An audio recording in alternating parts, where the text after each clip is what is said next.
The train station was packed that evening, filled with the restless shuffle of travelers trying to escape the freezing rain outside, but the noise fell away for me the moment I saw her.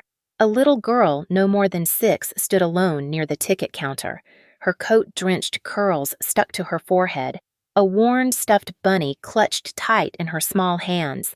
People brushed past her without a glance, too busy or too numb to care, and a station employee snapped at her as if she were an inconvenience rather than a child.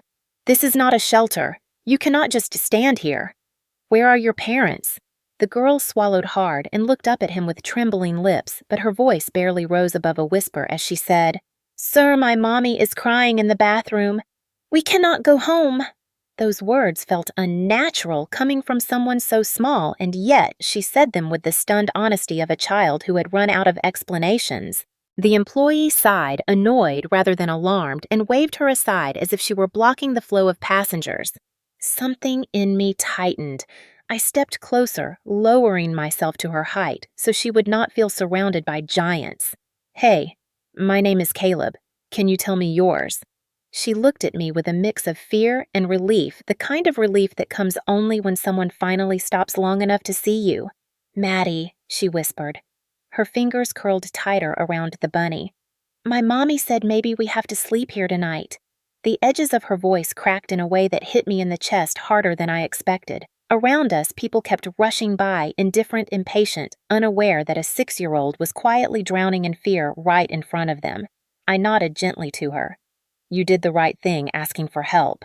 I am going to make sure you are not alone, all right." She nodded, but her chin quivered.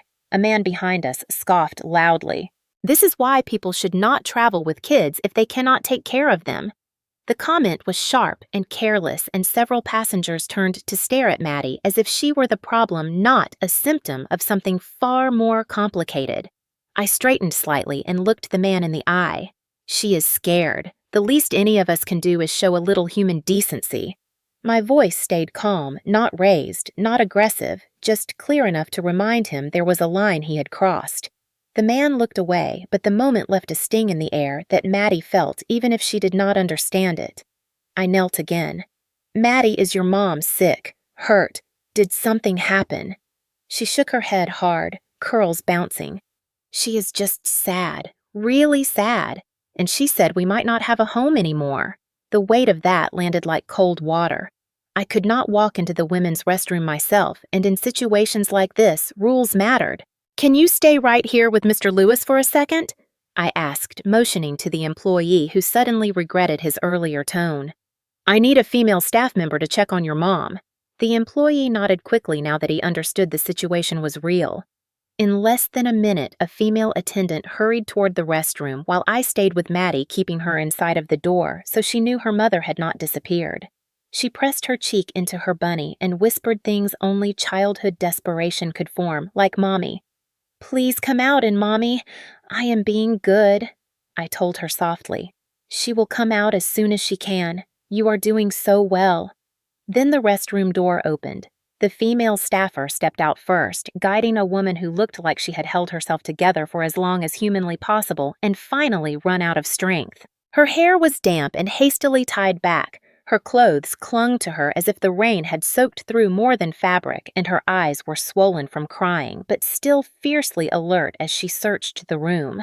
When her gaze landed on Maddie, her whole body shifted as if pulled by gravity toward the child who depended on her for everything.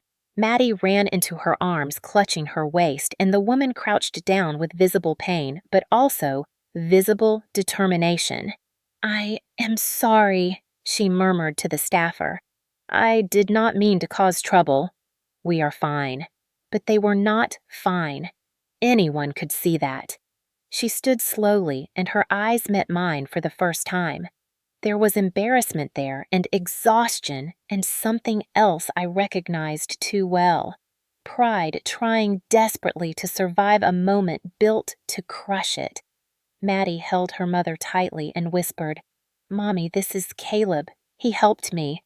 The woman straightened her chin, lifting slightly, and she gave me a quiet nod that felt heavier than words. That nod was the start of something I did not understand yet, And I did not know then that stopping to help a little girl in a crowded train station would alter the course of all three of our lives. I only knew one thing for certain in that moment. I was not walking away. Ava held Maddie close as if shielding her from the world, and even though she looked exhausted, she lifted her chin with a quiet strength I could feel from several feet away. I offered a soft smile, nothing invasive, just enough to show I was not a threat. Maddie introduced me again in her tiny voice as if reassuring her mother. "Mommy, this is Caleb. He helped me when you were crying." Ava stiffened, not at the mention of crying, but at the idea that a stranger had witnessed any sliver of vulnerability. "Thank you," she said politely, almost too politely the way people speak when they are bracing for judgment. I nodded. Anyone would have done the same. We both knew that was not true. The station was full of witnesses who had done nothing. She tucked a loose strand of hair behind her ear, then stepped subtly in front of Maddie, her posture protective, her eyes sharp yet tired. "We are okay. We do not need anything." Her tone was gentle but firm, the tone of someone who had learned to reject help before it turned into pity. I replied, "I am not here to pressure you. I just want to make sure you and your daughter feel safe." That word "safe" made her glance around the concourse as if reevaluating the space. People hustled past with luggage and frustration, and a cold draft whipped through every time the main doors opened. Safe was not how this place felt. Maddie shivered. Without thinking, I walked to the nearby drink counter and bought a hot cocoa. I did not hand it to Ava because I knew she would refuse. Instead, I crouched and set it on the bench next to Maddie, far enough away that it could be accepted without looking like charity. Maddie's eyes lit up, but she looked at her mother first, waiting for permission. Ava hesitated, and something flickered in her expression, a mixture of pride, fear, and gratitude. After a moment, she nodded to her daughter. "It is warm. Be careful." Maddie wrapped both hands around the cup with a smile that cut straight through the heavy air around us. Ava looked at me again, but this time with a thin layer of suspicion. "Why are you helping us?" I met her gaze steadily. "Because your daughter asked for help and no one was listening." Her lips pressed together at that. She looked away, her eyes landing on the floor as if anchoring herself. "We are not in danger. We just need to figure out the next steps. You do not have to involve yourself." Her voice trembled at the word "steps" as if the next ones were too heavy to imagine. "Do you feel safe right now?" I asked gently. She inhaled shakily. It was not a dramatic breath, just the quiet kind people take when they have held everything inside for too long. "Not really," she admitted. "But we will manage. We always do." Maddie looked up with wide eyes. "Mommy, are we going home tonight?" Ava's face tightened in a way that told me the answer before she spoke. "We will see, sweetheart." Her voice wavered, but never broke. I sat beside them, leaving a respectful distance. Ava kept glancing at me as if waiting for the moment I would push boundaries or ask intrusive questions. But I did neither. I just asked the simplest question. "Where do you need to go?" She rubbed her temple and said, quietly, "Out of state." "My interview was today, but She stopped swallowing her disappointment, but the company said they needed someone with more availability, someone without responsibilities. She did not say child. She did not have to. I kept my voice calm. "And now you do not have enough to get home." She shook her head reluctantly. "No. The trains were delayed. I bought food for Maddie earlier than planned, and I miscalculated. It was the kind of mistake anyone could have made. Yet, the result for her was far heavier." I offered, "I can help you find a shelter or a hotel voucher program. There are a few that work with the transit system." Her eyes flashed. "No, we do not take charity." The firmness of her refusal surprised me only for a moment. I realized quickly that this was not pride for the sake of pride. It was survival. Taking help had likely cost her before. I did not push. I simply said, "It is not charity. It is information. You choose what you want to do with it." She looked at me, then really looked as if trying to determine whether I had an agenda. When she seemed unable to find one, her shoulders loosened ever so slightly. She whispered, "I just do not want Maddie to grow up thinking we need saving." I shook my head gently. "Wanting stability is not the same thing as needing saving." Maddie finished her cocoa and leaned against her mother, sleepy and trusting. The sight made Ava's breath hitch. She brushed a curl from her daughter's forehead, her hand lingering protectively. Whatever embarrassment she felt a moment ago had been replaced by something more raw. Fear. A quiet fear of failing the one person she loved more than her own dignity. Her voice softened as she said, "I really do not know what we are going to do tonight." There it was. The truth. Small, tired, and trembling. I answered with the same honesty. "Then, let us figure it out together." For the first time, Ava did not argue. She simply closed her eyes for a few seconds, letting herself rest inside the small bubble of calm we had created amid the noise of the station. When she opened them again, she whispered almost reluctantly, "Thank you. Not for the cocoa, not for the questions, but for treating her like a human being whose dignity still mattered." And that was the moment I understood something important. She was not pushing me away because she did not trust me. She was pushing me away because she had learned the hard way that trusting the wrong person could cost her everything. Yet she stayed. She let me sit beside her. She let me help in small ways. It was not acceptance, not yet, but it was a beginning, and I had no idea how much this beginning would change my life. When I finally stepped away from Ava and Maddie that first time, it was only because Ava insisted they needed a moment alone, and I respected that. I walked toward the coffee stand near the south entrance, telling myself that I had already done more than most people would, and that giving them space was the right thing. But the truth was heavier. I could not shake the image of Maddie clutching her cocoa like it was the warmest thing she had held in days, nor could I forget the way Ava had whispered "thank you" without letting her voice break. I stood at the counter, waiting for my drink, watching the steam rise from the espresso machine, telling myself their story was their own, and that stepping further into it might blur boundaries I needed to keep. I tried to focus on the familiar rhythm of the station, the announcements echoing overhead, the shuffle of hurried commuters, the tapping of luggage wheels on tile. Everything felt normal routine. But out of the corner of my eye, through the large window that overlooked the seating area, I saw movement that caught my attention. It was them. Ava and Maddie stepping out of the restroom hallway and into the drafty center of the concourse. They were alone again, but this time, something in their posture was different. Ava held her coat tightly around Maddie, pulling the edges together as if wrapping the child inside a shield made of her own body. Her hands trembled slightly. Not dramatically, not the kind of trembling people would notice from afar, but the kind a person discovers only when they are standing close enough to see how hard someone is trying to stay strong. The cold gust from the entrance swung across them, lifting Maddie's curls and pressing Ava's damp hair against her cheek. Maddie shivered and tucked her face into her mother's side, trying to hide from the chill. The station looked enormous around them, too loud, too bright. They looked like two people caught in a storm without a map or a place to land. My coffee was ready, but I did not move. I watched as Ava reached into a nearly empty tote bag, pulled out her thin sweater, and placed it over Maddie's shoulders, even though she herself was visibly freezing. Maddie protested in her small voice, saying, "Mommy, you will be cold." Ava forced a soft smile and said, "I am fine, sweetheart. You need it more." The words were gentle, but I could see the truth in her stiff movements. She was not fine. Her legs looked unsteady, her breathing shallow, and she kept blinking in the way people do when they are trying to stay conscious while fighting exhaustion. A man brushed past them roughly without apologizing, and Ava stumbled a bit. She steadied herself quickly, refusing to fall. She guided Maddie toward the nearest bench, brushing off the seat before helping her sit. Then she stood there for a moment, staring at her daughter with a mix of fear and resolve. She had no plan. That much was clear. She was simply surviving the moment in front of her.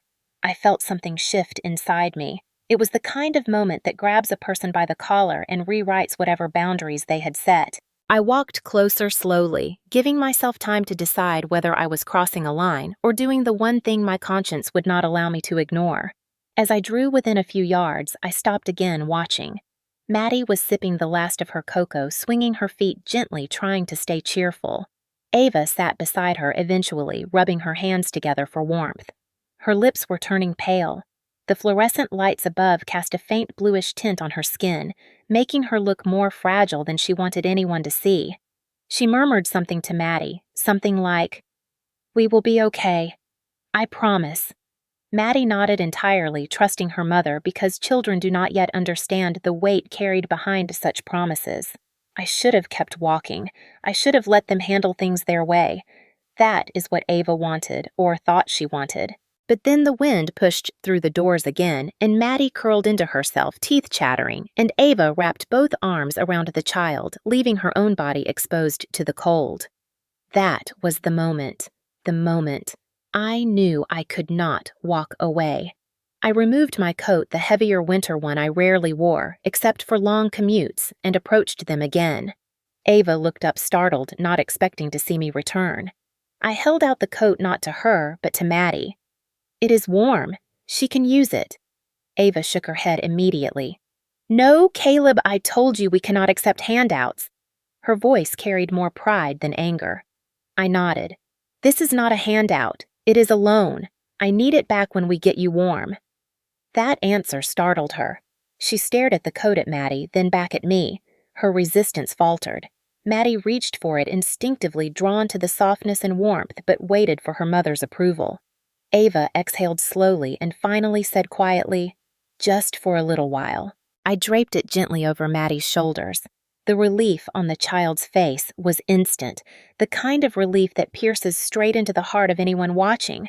Ava looked at me with eyes no longer suspicious but confused, as if she could not understand why a stranger would choose to return rather than disappear. She whispered, "You came back." I replied, "I did not go far. I wanted to make sure you two were okay."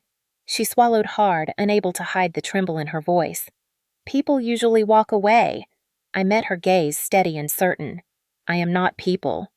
For a moment, neither of us spoke. The station noise faded into the background, leaving only the wind rattling the window pane beside us. I stepped back to give her space again, but I saw at the slightest shift in her expression. Something softening, something trusting, something beginning, a moment I could not forget even if I tried. The next morning, I returned to the station earlier than usual, long before the commuter rush turned the place into its usual orchestra of impatience and metal wheels. I told myself I was only stopping by because I needed to drop off a few papers at the administrative office, but that was not the truth. The truth was that I wanted to see if Ava and Maddie had managed to get through the night without trouble, if they had food, if they had warmth, if they had anything at all.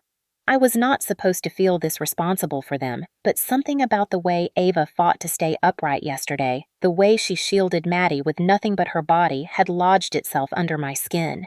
She carried a strength that was nearly invisible unless someone paid close attention. And for reasons I could not explain even to myself, I was paying attention. When I stepped into the concourse, I found them in the small public reading corner the station called the library, even though it was little more than a carpeted space with 2 shelves of donated books and a table with a broken lamp. Maddie sat cross-legged on the floor, flipping through a picture book with bright colors and animals drawn too large for realism. Her curls bounced as she whispered stories to herself, inventing whole worlds the way children do when no one interrupts. But it was Ava who drew my eyes. She sat at the table, her posture straight, her face calm, though she still looked tired. Her hair was pulled back neatly, and her clothes, though worn, had been cleaned somehow. She was studying a map of the train system with the kind of concentration people usually reserve for puzzles that determine their future. I approached quietly so I would not startle her. When she finally noticed me, she looked up with a flicker of surprise, followed by something like gratitude, though she tried to hide it. Maddie spotted me first and waved enthusiastically. "Hi, Mr. Caleb." Ava gave her a gentle look. "Use quieter voices in the library, sweetheart." Maddie nodded, lowering her voice to a whisper so exaggerated it made me smile. I walked closer, unsure whether Ava would accept my presence today, or shut herself off again out of pride. She surprised me by speaking first. "I did not expect to see you here this early." I shrugged lightly. "Could not sleep." She glanced back at the map in front of her. "I am trying to figure out the earliest routes so I can get to a hiring center on time today. They do walk-in interviews for anything seasonal. Retail courier work, warehouse shifts." I nodded. "That is good. Seasonal work picks up around now." She smoothed the edges of the map, her fingers moving with the precision of someone who had spent years working with documents or spreadsheets. There was an elegance in the way she handled information, even in something as mundane as a train schedule. I asked, "What kind of work did you do before?" She hesitated. Then slowly she said, "I worked in operations, corporate operations, logistics vendor management, things like that." I blinked. That is not entry level. That is high responsibility. She forced a small smile that did not reach her eyes. It was a lifetime ago. I studied her face, the quiet intelligence, the way she absorbed details faster than most people, the way she scanned the environment with calm awareness. All of it clicked. Ava was not someone who landed in hardship because she lacked capability. She landed here because something catastrophic had destroyed her stability. I just did not know what it was yet. As if sensing my curiosity, she folded her hands and stared at the table. "I left my job when I was pregnant with Maddie. Her father left shortly after." I could hear the strain in her voice, the way the memory tightened something in her chest. When she continued, her words were steady, but fragile. "The company I worked for had no real support for single mothers. They said all the right things in public, but behind closed doors they treated pregnancy as a liability." I nodded slowly. I had seen that too many times in the corporate world. People who claim to support families while quietly penalizing them the moment it affects productivity. She said I tried to go back after Maddie was born, but my old job was filled, and the next one required longer hours than I could manage without childcare. And childcare required money I did not have. She gave a small laugh, bitter and soft. "It is a cycle. You cannot break it unless something unexpected happens." I looked at her and realized I might be that unexpected thing, but I also knew I could not let her know that yet. Ava needed agency, not rescue. I watched her organize the papers in front of her with precise alignment, as if creating order on the table could help her rebuild order in her life. A few minutes later, a commotion started at the ticket counter. A pair of tourists were frustrated, struggling to understand why their train had been delayed. The staff member on duty spoke too quickly for them to follow. Ava stood up instinctively, without hesitation, without thinking. She walked over and gently stepped between the tourists and the overwhelmed employee. Her voice was clear, calm, and steady as she spoke to them. She switched to another language smoothly, one I did not recognize at first, but the tourists did. Their shoulders relaxed, their expressions softened. She guided them through the delay information, showed them alternate routes, and even pointed out a nearby cafe where they could wait. The entire exchange took less than a minute, but it was executed with the efficiency of someone who had spent years managing chaos without flinching. When she walked back toward me, she seemed almost embarrassed. "Old habits," she murmured. I did not respond immediately. I watched the staff member she had helped. He stared at her like he had just witnessed someone extinguish a fire with bare hands. I finally said quietly, "Ava, you know that was professional-level crisis management, right?" She shook her head. "That was just helping." "No." I leaned closer. "That was competence. Real competence. The kind companies fight to keep." She looked away as if the compliment made her uncomfortable. "I do not even know who I am in the professional world anymore, Caleb. I have been out too long." I shook my head. "No, you have not lost anything. You just need one door to open, and you will run right through it." She looked at me then. Really looked. Something in her eyes changed, softening in a way that made my breath catch. She asked softly, "Why do you believe that?" "Because I saw you," I said. Not the struggle, not the exhaustion, the strength underneath. She held my gaze for a long moment, long enough for the air between us to shift. Then she whispered, "I do not know if I deserve that kind of belief." I answered immediately and without hesitation. "You do, more than you know." And for the first time since meeting her, Ava did not look away. She did not argue. She simply absorbed the words as if no one had told her anything like that in years. There in that tiny library corner with a flickering lamp and shelves of forgotten books, I realized something clearly. Ava did not need saving. She needed someone who saw her the way she was before life pushed her into the margins. And somehow, without meaning to, I had become that someone. It was the moment I understood I would not be able to walk away again. By late afternoon, the station lights began to buzz softly, the way they always did before the evening rush. I had spent most of the day buried in meetings and damage reports from a malfunctioning rail segment, but my attention drifted more than I wanted to admit. Every hour or so, my mind flicked back to the reading corner and the image of Ava calmly speaking 3 languages to lost tourists as if it were nothing. The station felt different now, almost as if one person's presence had shifted the gravity inside it. I closed my laptop at 6 and walked back toward the concourse, thinking I might catch sight of Maddie before they left for the night. What I did not expect was to see Ava standing behind the bakery counter near track 7, wearing an apron that was 2 sizes too big and a look of quiet determination that did not match the exhaustion under her eyes. She was wiping down the display case with quick practiced movements while balancing a tray of pastries. Maddie sat on a stool behind the counter, swinging her legs and coloring. I stopped a few feet away and watched. It did not take long for the first worry to hit me. Ava should not have been working in her condition. She had barely recovered from yesterday's collapse. She still looked pale and her movements were just a little too careful. I approached slowly. I did not want to embarrass her in front of customers or coworkers. When she finally noticed me, her spine straightened with a jolt, followed immediately by a forced smile meant to look confident. "Caleb," she said, as if the sight of me meant she needed to stand taller. "I thought you left for the day." I shook my head. "I was on my way out, but then I saw you here." She gave a faint shrug. "They needed someone for the evening shift. Just a few hours stocking pastries and running the register. Nothing complicated." She said it like someone rehearsing a line to convince herself more than me. I stepped closer, lowering my voice. "Ava, are you sure this is a good idea after everything that happened yesterday?" She tightened her jaw and kept wiping the counter. "I do not have the luxury of resting Caleb. Rent does not wait. Bills do not wait. Maddie needs dinner. I am fine." But she was not fine, and I could see it clearly. Her hands trembled slightly each time she lowered them. Her shoulders sagged the way a person sags when running on the last fumes of willpower. I did not press further. Ava was proud. Pushing her now would only make her retreat. So I smiled at Maddie, who brightened instantly and showed me her drawing. It was a picture of the bakery with her mom behind the counter and a stick figure in a long coat standing nearby. "Is that me?" I asked. Maddie nodded eagerly.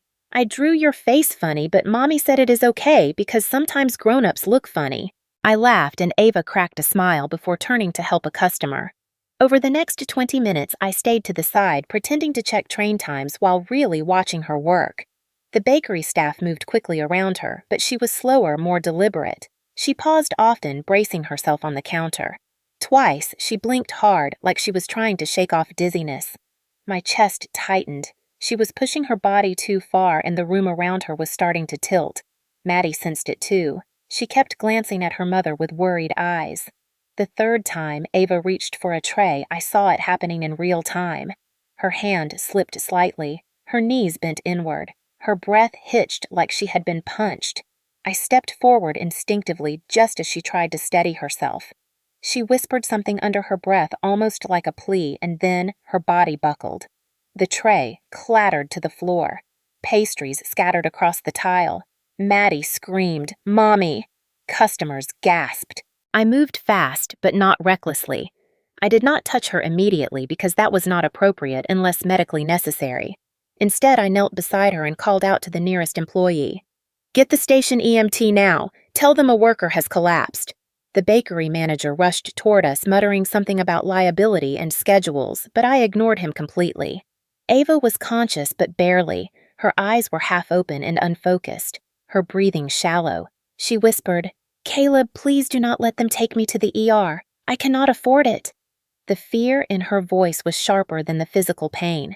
It was the fear millions of Americans carried every day, the fear of a single hospital bill destroying what little stability they had left.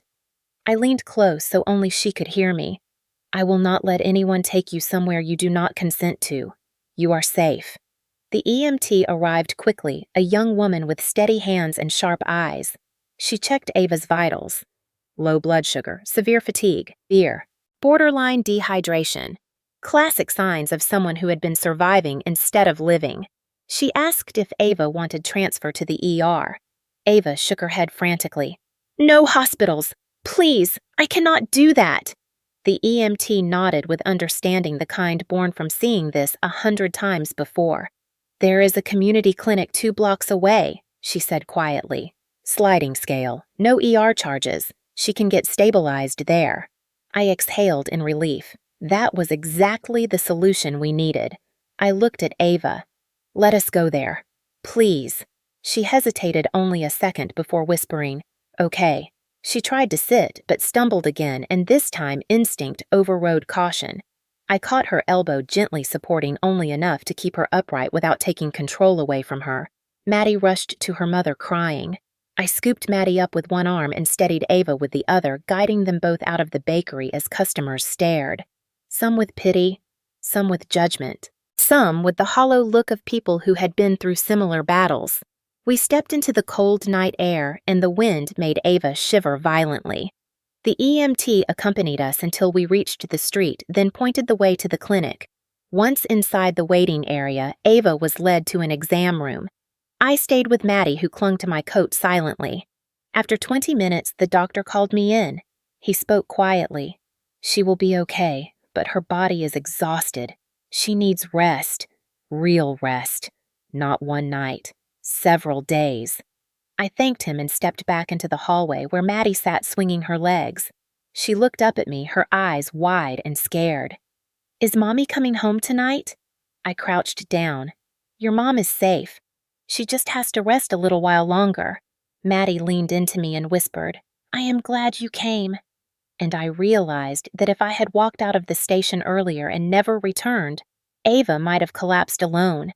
And that thought stayed with me long after the clinic lights dimmed. The clinic had quieted by the time a nurse guided me back to the small recovery room where Ava rested. The fluorescent hallway lights hummed softly, and the air smelled faintly of antiseptic and peppermint soap, a strangely comforting mix that suggested safety, but also exhaustion. Maddie had finally fallen asleep on a padded chair in the waiting area, her small hand clutching the sleeve of my coat as if letting go would break something important.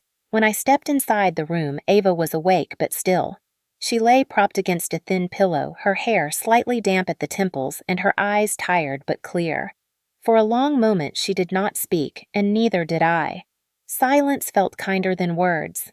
Eventually she exhaled softly. "I am sorry you had to see that." Her voice was barely audible, as if weighed down by shame she had carried far too long. I stepped closer, but kept enough distance to avoid crowding her. "You do not owe me an apology. You collapsed because you are exhausted. That is not a personal failure. That is a human one." She closed her eyes a moment, then opened them slowly. "I keep telling myself I can handle everything, that if I just push a little harder, the world will stop slipping. But it never does." She swallowed, and her gaze flicked toward the door where Maddie slept somewhere beyond it. "You were there when it happened. I never wanted anyone to see me like that."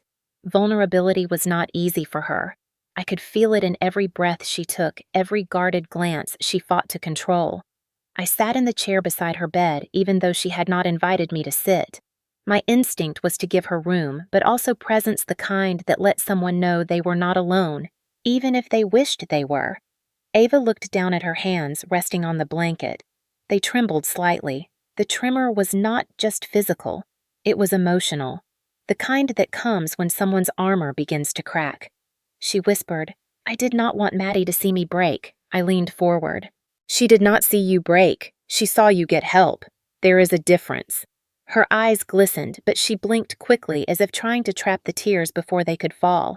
She looked away toward the small window where rain streaked the glass. "It is not supposed to be this hard. I used to be someone. I used to run teams, solve crises, handle executives who thought they were gods. But now, I cannot stand in a bakery for 3 hours without falling apart." There was no bitterness in her tone, only grief. Quiet, honest grief.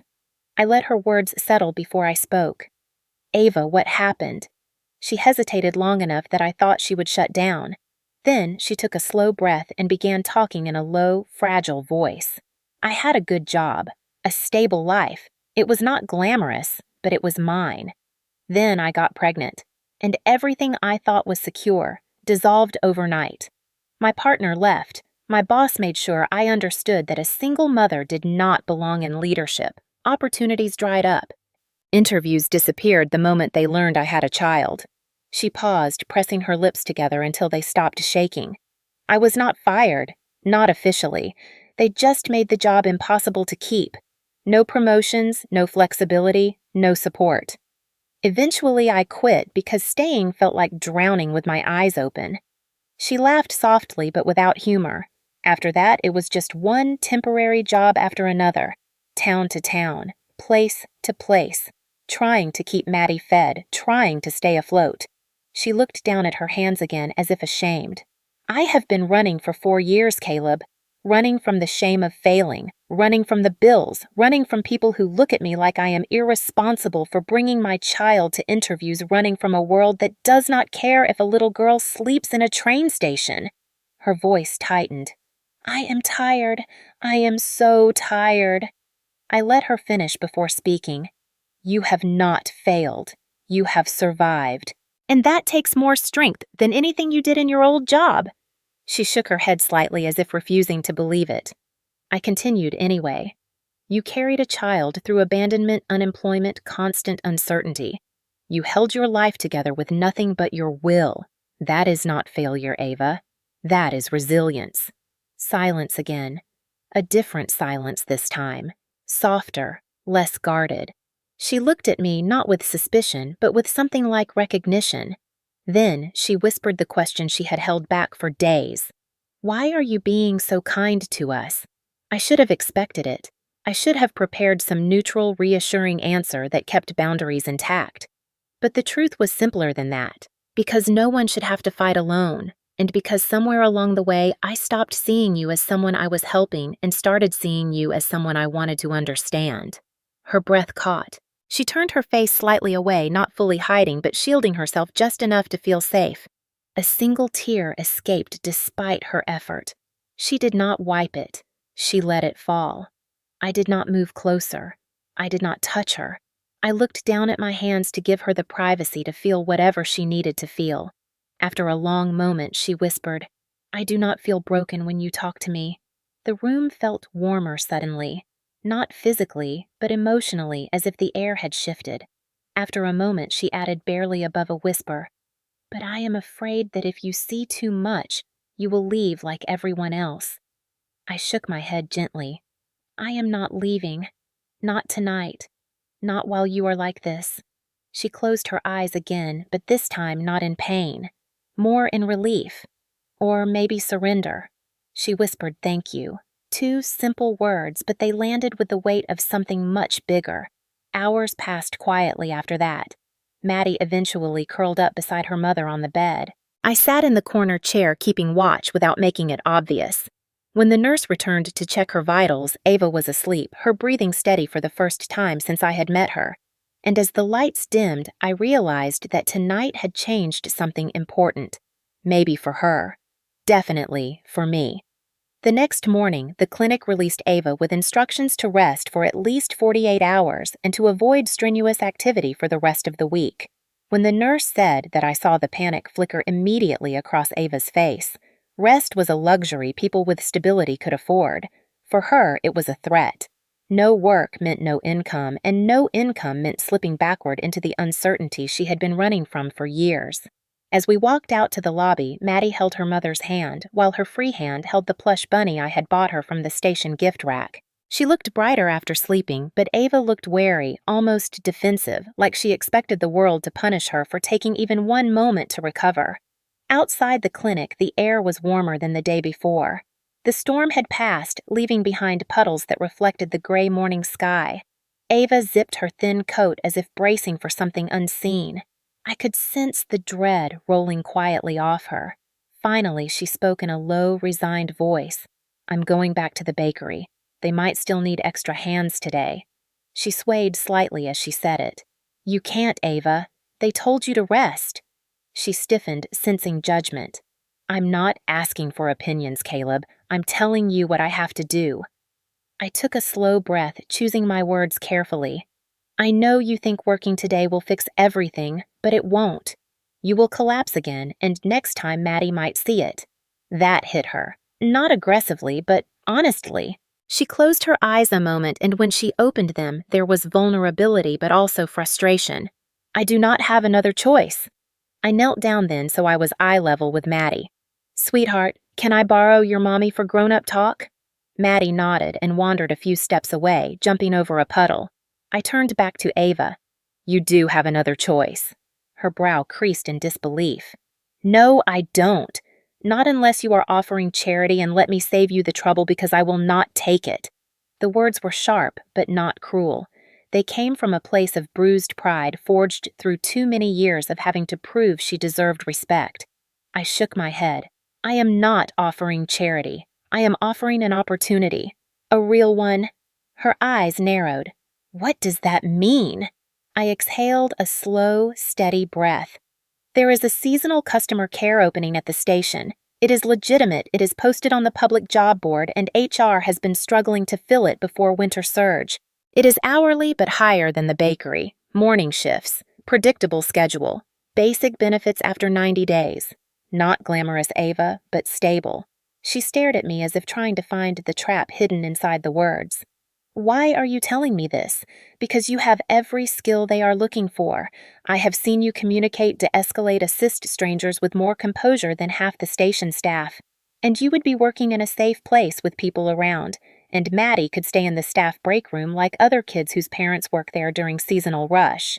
She blinked twice, processing that. Then she shook her head. Caleb, you cannot just hand me a job. The defensiveness returned like a shield. I am not handing you anything, I said firmly. I am pointing out an opening you can apply for. You will interview like everyone else. HR will decide, not me. I will not be in the room. I will not influence the outcome. If you get it, you will have earned it. If you do not, no one will know except us. She hesitated, looking down at her shoes as if searching for balance. Her voice softened. And what if they ask about my gaps? Say the truth. You were raising a child alone and taking whatever work you could find. That is not a liability, that is strength. She let out a shaky breath, the type that comes when someone is accidentally offered hope and is not sure if they have the right to touch it. After a long moment, she whispered, what would they even want me to do? Customer care. Answer questions, reroute passengers, handle minor issues. You already do that at the station without being paid for it. That almost made her smile. Almost. She looked toward Maddie, who was hopping between puddles, humming to herself, unconcerned with adult storms. Ava's face softened in a way I had not seen before. Then fear returned. What if they think I am asking for favors because of you? Then you tell them you barely know me. Tell them I simply mentioned the job posting. Tell them you want to earn your place. She breathed out again, the air trembling slightly. Caleb, I cannot be someone's project. I cannot be someone's good deed. It breaks me to think that anyone might see me that way. Her honesty hit me harder than I expected. I stepped closer, but not too close. Ava, look at me. She did. You are not a project, and I am not saving you. I am showing you a door. You choose whether to walk through it. She held my gaze a long time. Her eyes wet, but not defeated. She whispered, Why does this matter to you? I did not look away. Because I saw you in that station before you ever saw me, and I saw strength, not desperation, not weakness, strength. And I realized something. She swallowed. What? People like you do not need rescue. They need one fair chance. You deserve that. Maddie deserves that.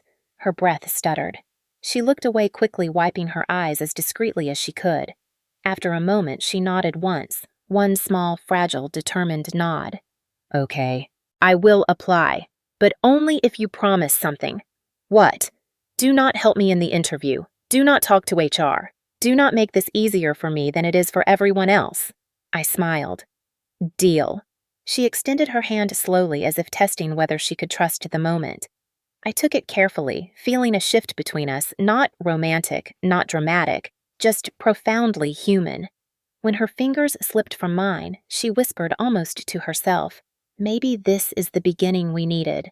I glanced at Maddie, who had run back and was tugging her mother's coat. Mommy, can we go home now? Ava nodded, looking at me with gratitude she tried very hard to hide. Yes, baby, we can. As they walked toward the bus stop, I stayed behind for a moment, letting the morning settle around me. I had no idea whether Ava would get the job. I only knew that for the first time she was walking towards something instead of away, and that mattered. Ava started the seasonal position the following Monday, and I told myself I would keep my distance. It was the only way to ensure she never felt watched or indebted, or anything that resembled obligation. I wanted her to stand on her own feet because she deserved to feel that strength for herself, not because I made the path smoother. But keeping distance turned out to be harder than I expected. On her first morning, I saw her from the upper level of the station. She arrived early, her hair pulled back neatly, her coat zipped high against the cold, and Maddie holding her hand with the kind of excitement children feel when they enter a place that suddenly feels bigger than life. Ava looked nervous but determined. She walked to the staff entrance, gave her name clearly, and disappeared behind the frosted glass doors. I should have turned away. Instead, I stood there a moment longer than I should have, searching for signs that she felt like she belonged. For the first few days, I made a point not to interact with her at all. I monitored the station from my office like usual, glancing at the internal cameras only to check passenger flow. Still, my eyes found her on the screens more often than logic could justify. The first time I saw her helping a lost commuter, she spoke with a calm, steady tone that made the man visibly relax. The next time she organized two frustrated families, each with crying kids, and somehow soothed both situations without raising her voice. She fit into the chaos with a natural rhythm, as if she had always belonged to this place. Meanwhile, Maddie stayed in the staff break room coloring in a small corner they had turned into a kids' area for employees. Sometimes she wandered out near the help desk just far enough to peek at her mother. Station staff adored her instantly. People left snacks on the break room table, stamps, crayons, stickers. Maddie always thanked them politely. Word spread quickly among employees. Ava is good. Ava learns fast. Ava is the kind of person we need more of. Hearing those things made me feel something I had not expected. Pride. Not the kind that comes from helping someone, but the kind that comes from watching someone finally stand in a place they earned. One afternoon, I walked through the concourse heading toward a meeting and heard her voice before I saw her. A man in a heavy coat was shouting about a delayed train, his face red with anger. Ava stood behind the counter, hands clasped calmly in front of her. "Sir, I understand you are frustrated, and you have every right to be," she said. "But yelling at me will not make the weather clear. What I can do is get you on the next available route or arrange overnight accommodations if needed." Her tone was respectful but unwavering. The man blinked, stunned, then deflated. "I am sorry," he muttered. "I am just tired." She nodded. "You are here now? Let me take care of the rest." Watching her command the situation effortlessly made something inside me settle. When she spotted me in the passing crowd, her eyes widened slightly. She straightened but did not break her rhythm. She just gave the smallest polite nod, the kind you give a stranger, not someone who helped you apply for the job. That was good. She was building her own identity here. Later that week, I found myself walking by the help desk for no real reason. At least that is what I told myself. Ava was sorting forms and Maddie sat on a stool beside her, swinging her legs and humming. At one point, Maddie asked Mommy, "Why do the grown-ups get lost more than the kids?" Ava laughed quietly, a sound that caught me off guard because I had not heard her laugh like that before. A coworker beside her joked, "It is true kids follow signs better. Adults think they already know where they are going." Everyone laughed, including Ava. I felt something strange tighten in my chest. She was blending in. She was more than surviving. She was becoming part of something, and I was more aware of her than I should have been. A few days later, a scheduling conflict forced me to step onto the concourse at the same moment Ava was training on delayed route procedures. We ended up side by side at the operations board. The first time that had happened since she started. She glanced up in surprise, her eyes flickering with uncertainty. "Good morning," I said lightly, as if the moment did not matter. "Good morning," she replied quietly. Then Maddie slipped out of the break room and saw me. Her face lit up instantly. "Caleb!" She ran toward me and hugged my leg before I could react.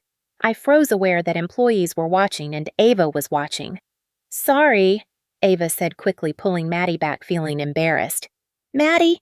Sweetie, you cannot run to people like that. It is okay, I said, kneeling to meet Maddie's eyes. I am glad to see you too. Maddie beamed. I drew something for you. She pulled out a small folded paper from her pocket. Inside was a drawing of 3 stick figures. One tall one with dark hair, one with long hair, and one small with curls. Above it she wrote, "A good day at the station." My chest tightened. Ava swallowed visibly, trying to gauge my reaction. It is just a drawing, she said softly. She was defending herself from the implications of hope. I smiled gently. It is a great drawing. Thank you, Maddie. The moment stretched too long, and Ava shifted uncomfortably. I stepped back, giving her space. You are doing really well here, Ava. That is all I said. No praise that could feel condescending. No comment about her past. Her eyes softened slightly. Thank you. There was sincerity in her voice. Not gratitude for help, gratitude for being seen. Near the end of the week, we ended up working on a problem together when 2 connecting routes were canceled. She stood beside me at the service desk, reading maps and advising passengers. At one point, our hands brushed lightly as we both reached for the same stack of forms. It was accidental. It was brief. But the moment hit both of us with quiet electricity. Ava pulled her hand away quickly, her breath catching. I looked forward, pretending not to notice, but my pulse betrayed me. That moment changed something, not in a dramatic cinematic way, but in a subtle, undeniable shift. I realized that what I felt for her was no longer just responsibility or compassion. It was something deeper, building quietly like a tide rolling in without announcing itself. And I could tell from the way her voice softened that she felt it too, even if she did not dare name it. But neither of us said anything. Not yet.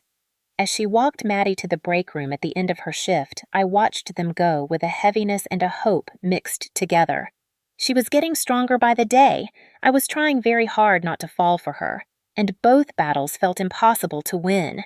Ava received her first paycheck 2 weeks into the job, and I learned about it only because I passed by the staff hallway and saw her holding the envelope as if it were something fragile. She did not notice me. She was too busy blinking fast as though steadying herself. Maddie was hopping beside her, asking if they could buy real pancakes instead of the microwave kind. Ava laughed, a sound filled with relief and disbelief at the same time, and said yes. Watching from a distance, I felt something deep in my chest loosen. It was the first time I had seen her look proud rather than overwhelmed. Over the next few days, subtle changes followed. Ava arrived to work wearing a slightly warmer coat, still second-hand but less threadbare. Maddie's shoes looked newer, though still inexpensive. Ava carried coffee some mornings instead of skipping breakfast, and she stood a little straighter when speaking to passengers.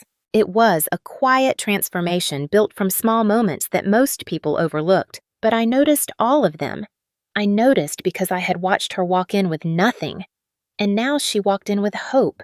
Still, something else changed too, a shadow behind her smile, a tightness in her voice when she said goodbye at the end of her shift. She looked over her shoulder when she left the station, as if expecting the good days to be snatched away, just because life had taught her that happy chapters often end too soon. One evening, I found her at the vending machines during her break. She was counting coins in her palm with a faint crease between her brows. "Everything all right?" I asked gently.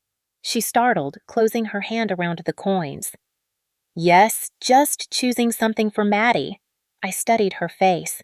There was more to it, something she was not saying. "Ava, you know you do not have to pretend with me."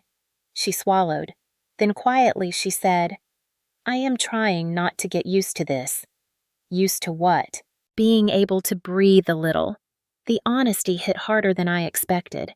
She looked at me with eyes that held both gratitude and fear. Every time life starts to look steady, something happens. A job ends, a landlord asks for more rent, a bill arrives, and everything falls apart again. I do not want to let Maddie think this stability will last if it will not. I wanted to tell her that things would be different now, that she would never go backward again, but I had no right to promise a future I could not control.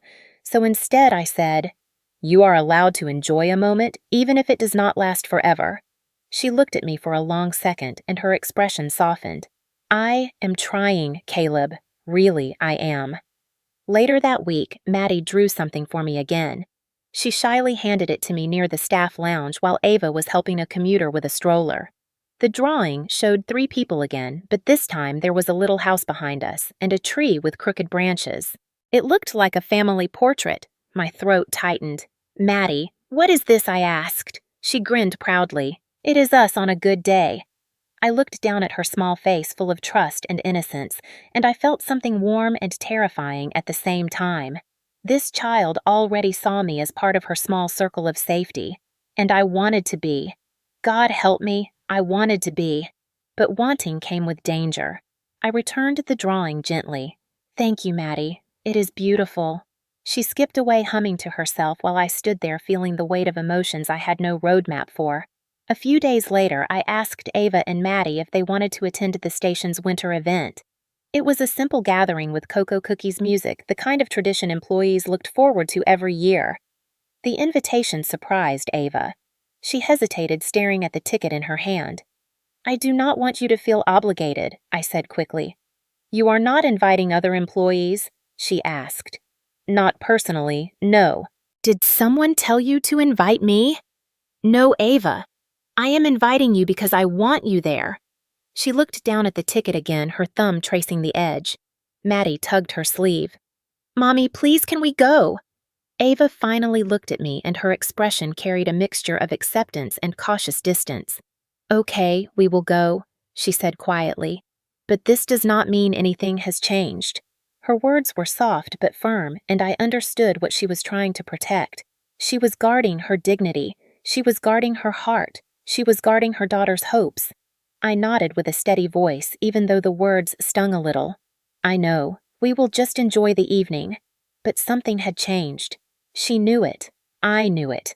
And for the rest of that day, every time I glimpsed her across the concourse, there was a subtle shift in her gaze. She no longer looked at me with suspicion. She no longer looked away immediately. Instead, her eyes lingered for half a second longer, as if she were wondering what exactly I was to her and what she was slowly becoming to me. That night, as I left the station, I found myself thinking about something I had not allowed myself to consider until then. What if I did become part of their lives? And what if I lost them? The fear came sharp and quiet, because after years of living guarded after losing the person I once loved most, I had not expected to feel connected again.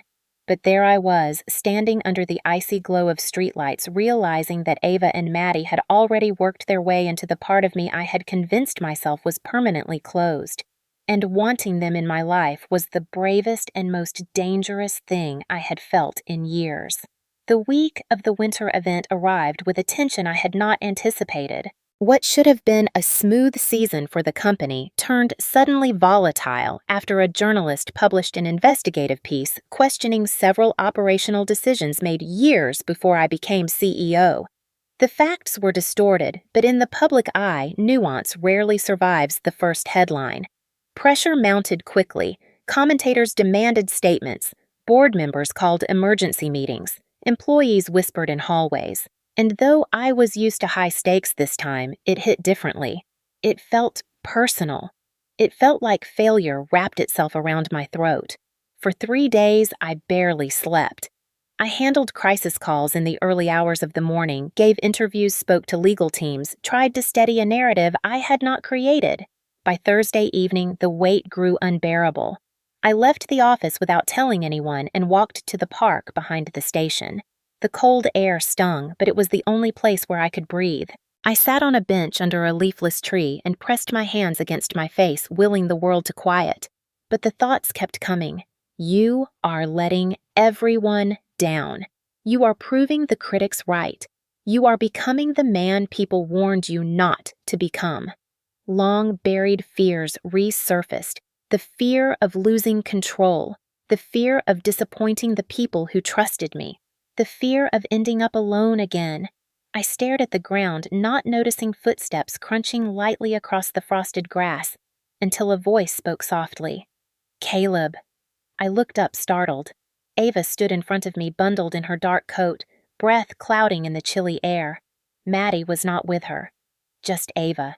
just her steady eyes watching me closely. "How did you know I was here?" I asked. She held up her phone. "The employees' group chat said you left the building without your coat. I saw the direction you walked. They were worried. So was I." Her honesty disarmed me. Ava sat beside me without waiting for permission, leaving a respectful but intentional distance. "You look like you are carrying something too heavy," she said. I exhaled slowly. The article, the backlash, I do not know how to fix it without making everything worse. Ava nodded. She did not rush with advice. She did not offer empty words. She just sat there with me in the cold, letting silence settle between us like a soft blanket. After a moment, she reached into a small paper bag and handed me a cup of hot cocoa. "Extra cinnamon," she said. Maddie insisted. I let out a startled breath that almost became a laugh. "You two and your cocoa." Ava shrugged gently. "It helps. We thought you might need it." She hesitated, then added, "I noticed you did not come through the station earlier. You always walk through after your last meeting. But today you did not. That is when I knew something was wrong." I stared at her, stunned. "You noticed that?" Her gaze lowered to her gloves. "I notice a lot more than you think." Her quiet confession hit deeper than expected. For a long moment, we sat like that under the brittle winter sky, with lights from the station reflecting off the thin layer of frost on the grass. She finally said softly, "Everyone breaks sometimes, Caleb, even the ones who look strongest." I shook my head. "Not like this. This feels different. This feels like I could lose everything I have worked for. And if that happens, I do not know who I am without it." Ava turned toward me fully now, her expression steady and impossibly compassionate. "You are not your title, or your reputation, or whatever the papers decide to say about you. You showed up for a little girl who needed help. You showed up for her mother who was too proud to ask. You guided us when we had nowhere to go. That is who you are." I swallowed hard, fighting the tightness in my throat. "Ava, I am used to carrying things alone." She reached out hesitantly, as though unsure whether she should bridge the gap between us. Then slowly, her hand settled over mine, not gripping, not claiming, just offering warmth. "Then let someone stay with you this time," she whispered. The simple contact broke something open inside me. All the buried grief, all the pressure, all the self-doubt pressed upward, and I let out a breath that shook. "I have lost people," I said quietly. "People I cared about." Ava nodded without letting go. "We all lose people. But losing someone once does not mean you push away everyone who tries to walk beside you."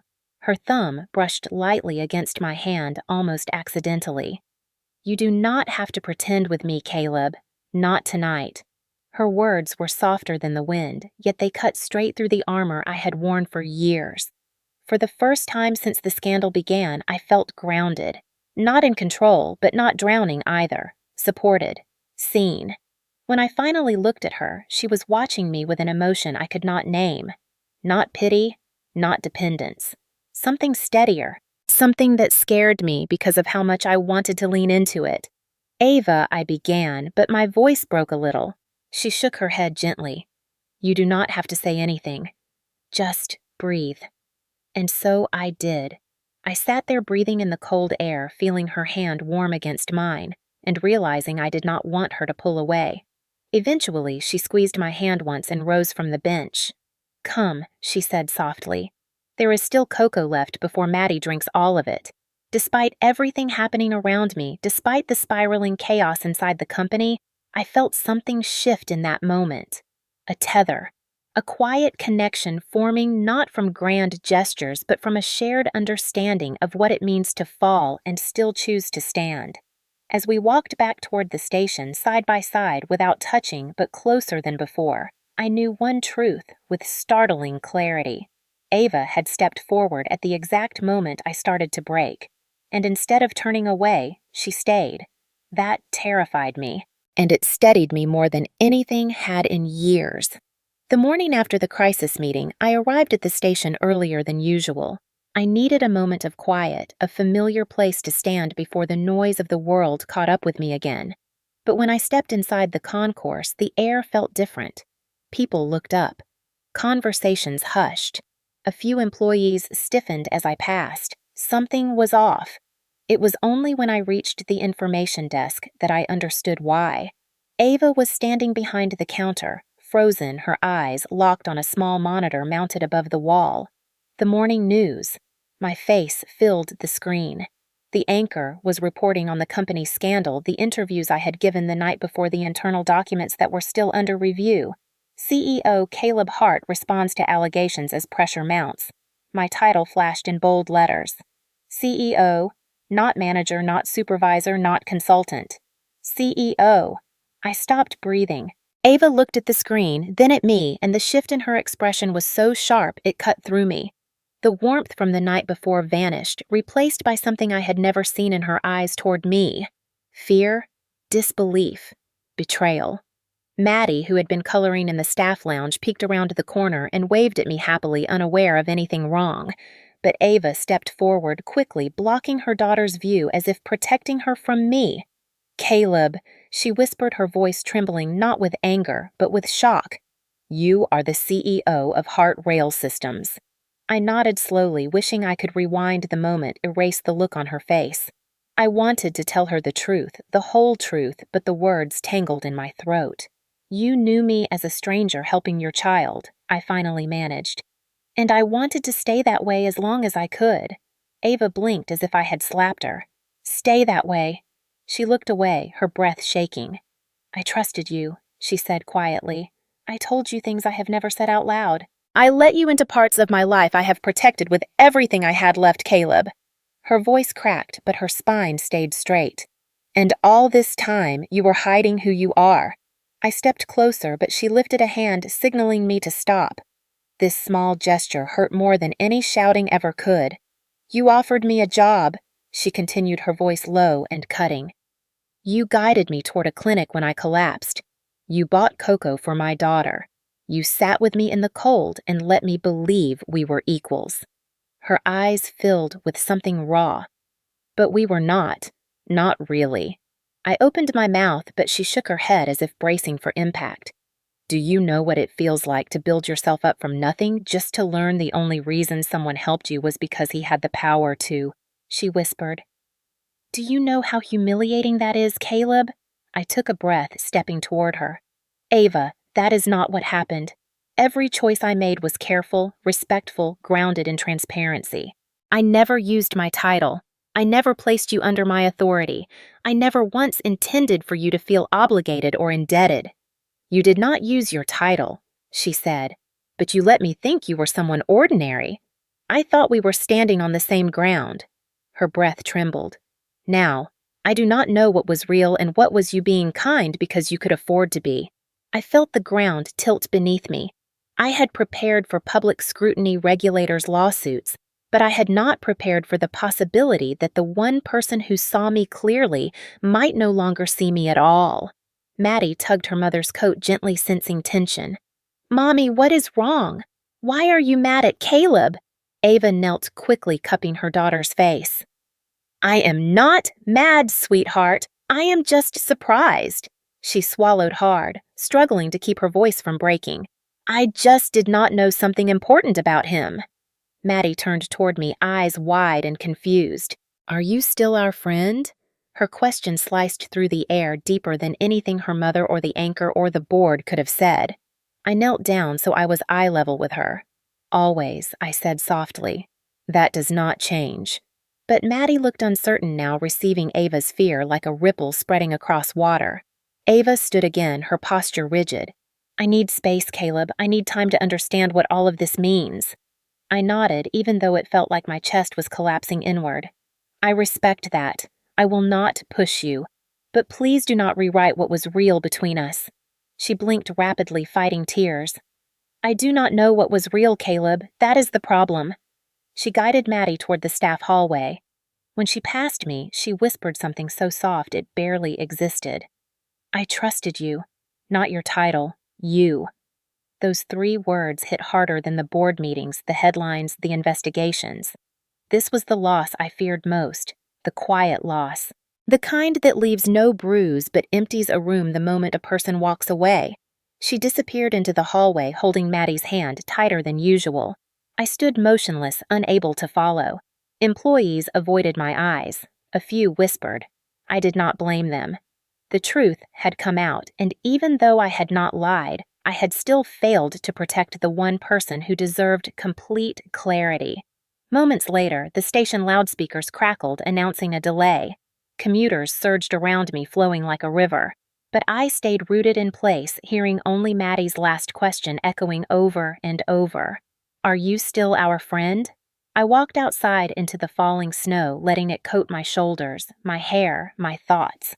For the first time in years, the cold did not numb me. It exposed everything.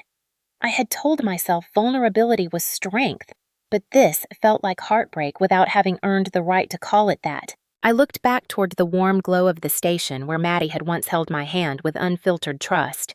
Now the glass doors reflected only a man alone in the snow. And I whispered to no one, "Ava, I did not help you because you were struggling. I helped you because you were extraordinary." The words vanished into the night unheard by the one person who needed them. What frightened me most was not the scandal or the board or the media. What frightened me was the possibility that I had just lost the chance to stand beside someone who made the world make sense again, and I did not know if I would get it back. The snow had already begun to melt the next morning when I returned to the station, though my steps felt heavier than the slush beneath them. I had barely slept. Every echo of yesterday repeated itself in my mind. Ava's eyes pulling away from mine. Maddie's confused voice, the hollow space between us widening with every unanswered question. I did not expect to see them today. I did not even know if they would come, but something in me kept moving anyway toward the same concourse where everything had begun, where a frightened little girl had looked up at me and whispered, "Sir, my mommy's crying in the bathroom." When I walked in, however, the station was strangely quiet for the hour. A few early commuters scattered like shadows across the benches. The overhead lights flickered softly. That was when I saw her. Ava stood at the far end of the concourse near the entrance to the women's restroom, the very spot where she had first emerged, with tear-stained cheeks and trembling hands. She was not in uniform. No vest, no badge. Just a simple gray coat pulled tight around her as if the fabric alone was keeping her steady. Maddie sat on the bench beside her, swinging her feet, softly hugging her stuffed bunny close. The moment Ava saw me, she straightened, but she did not walk away this time. That alone felt like a miracle. I approached slowly, careful not to assume the right to closeness. When I stopped in front of her, she spoke first, her voice even, but fragile at the edges. "I almost did not come," she admitted. "Maddie wanted to. And I needed clarity." I nodded, bracing for whatever came next. She took a breath. "Yesterday was a shock, Caleb. I saw your face on that screen and it felt like the floor tilted under me. Everything I thought I knew about you, about us, shattered in a single moment." She swallowed, steadying her voice. "But then I spent all night replaying every conversation, every moment you stepped in to help us, and something kept pulling at me." Maddie perked up, tugging her mother's sleeve. "Mommy, tell him the thing you said." Ava gave a soft, pained smile. I told her I could not decide if I felt betrayed or protected. Her eyes lifted to mine. And the truth is, I felt both. I let out a breath I had been holding for hours. Ava stepped a little closer, not enough to touch, but enough to let me feel the shift in the air. "When you walked into our lives," she said quietly, "I was drowning and pretending not to be. I was exhausted, proud, terrified of losing even the little I had left. And then you came in out of nowhere, offering help without pity, showing up without obligation, being present without invading." She shook her head. "I thought I finally found someone who saw me without judgment, someone who met me at eye level." Her voice wavered. "When I learned who you were, I felt like that equality cracked in half." I nodded, accepting the blow. It was fair. But then she exhaled a trembling breath. "But last night I realized something else. If you wanted control over my life, you had the power from day one. You could have used your title, your money, your authority to push me into anything. But you did not. If anything, you went out of your way to avoid it." Her eyes softened for the first time in days. "You let me choose every step." My throat tightened. I wanted you to choose because you deserved to." She studied me carefully. "And what do you want, Caleb? What is it you are not saying?" I hesitated, swallowing the fear that had sat in my chest since the scandal broke. "I do not want to rescue you, Ava," I said finally, my voice low but firm. "I want to walk with you." There it was, the truth at its barest. No grand promises, no dramatic confessions, just the quiet plea of a man who had learned that companionship, real companionship, was built slow, gentle, and mutual. Ava looked down, tears gathering at the edge of her lashes but not falling. Then Maddie hopped off the bench and stood between us, clutching both of our hands with her tiny fingers. "Can we sit together again like before?" she asked. Her voice was hopeful, the kind that cracked open doors adults were too afraid to touch. Ava let out a soft, choked laugh, one hand brushing her daughter's cheek. "Yes, sweetheart," she whispered. "We can." She looked up at me again. "If you still want to." Something inside me released like a knot, finally untangling. I nodded once, unable to trust my voice. Maddie tugged us toward a nearby bench, the one beside the small cafe window, where we had shared cocoa once upon a time, though back then I had not known how deeply those moments would root themselves in me. We sat together, the three of us, the morning light spreading across the concourse like a slow, warm tide. Ava kept her gaze forward for a long moment, her hands folded in her lap as if gathering courage. "Caleb," she began, her voice soft, "I am still scared. Of the imbalance of what people will think, of how easily this could become something people misjudge." I nodded. "I am scared too, but we do not have to rush anything. Just sit here, just be here, together." She looked at me, then really looked, and this time there was no distance in her eyes, no armor, no question about my intent or hers. Just the quiet acceptance that healing did not require certainty, only willingness. Maddie swung her legs, humming to herself, as if peace were the most natural thing in the world. The cafe worker inside turned on the lights, fully illuminating the bench in a warm golden glow, the same warm hue from the morning I first saw them. I realized then that this was not a second beginning. It was simply a continuation of something that had started the moment a terrified child whispered for help, and I was lucky enough to hear her. As commuters began to trickle in, boots tapping across the polished floor, Ava reached for her cup of cocoa and held it toward me, offering a small smile. "It is not much," she said, "but it is warm." I took it gently, letting my fingers brush hers. "Warm is enough," I whispered. And for the first time since I could remember, warmth felt like home. Maddie leaned her head on my arm, the station lights shimmered in quiet reflection, and the three of us sat still against the rushing world, not defined by titles or past wounds, but by the simple calm of not facing the cold alone anymore. In the reflection of the cafe glass, we looked almost like a family, not declared, not labeled, simply present. And sometimes that is all a beginning needs. Sometimes stories do not end when the last scene fades. Sometimes they linger, settling into the quiet places of our chest where old worries and small hopes live side by side. If you are still here, it means Caleb, Ava, and little Maddie touched something in you. Maybe a memory of a time when life felt too heavy, or a moment when a stranger stepped in and reminded you that the world still holds kindness if we dare to look for it. Their story was never just about a train station or a cup of warm cocoa. It was about second chances, about the courage to stay when everything in you wants to run, and about the unexpected ways a simple act of humanity can rewrite the entire direction of a life. And if you felt that rise and fall inside you, those soft emotional waves that make you swallow hard without knowing why, that is not an accident.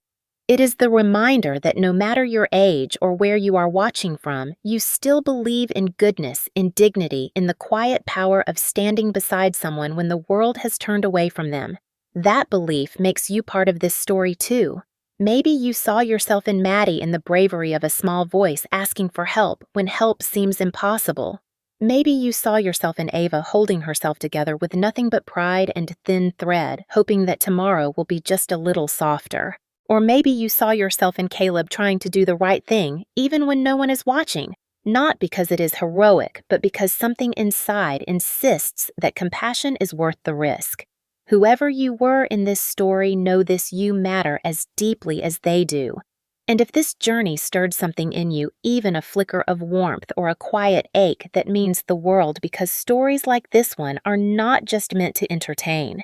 They are meant to remind us of who we are and who we still have time to become. Life does not hand out perfect moments wrapped with bows, but it does offer small windows where we get to choose tenderness over judgment, connection over distance, hope over fear. And sometimes choosing kindness does not change the whole world, but it changes one world, and that is enough. If you want more stories like this, true soul-stirring journeys full of dignity, healing, and unexpected grace, then you are exactly where you need to be. This channel exists for people who still feel deeply, who still believe that a stranger can become family, that love does not always arrive loudly, and that hope often enters quietly through the side door when we are too tired to expect it. So, if this story sat with you, if it made you breathe differently for even a second, I want to invite you to stay, subscribe, not because the algorithm says so, but because these stories are a place to rest, a reminder that the world is still soft somewhere, a promise that the next chapter might hold more light than the last. And if someone in your life needs that reminder too, share this story with them. Let them know they are not alone, that strength can look like tears in a train station bathroom, and that courage sometimes sounds like a small child saying, "Someone please help my mommy." Thank you for being here, for listening, for feeling, for choosing stories that heal instead of noise that numbs. And until the next one, remember this: you are stronger than what tried to break you, kinder than what the world gives you credit for, and braver than the moments that made you doubt yourself. The story may end here, but your story is still unfolding gently, bravely, beautifully.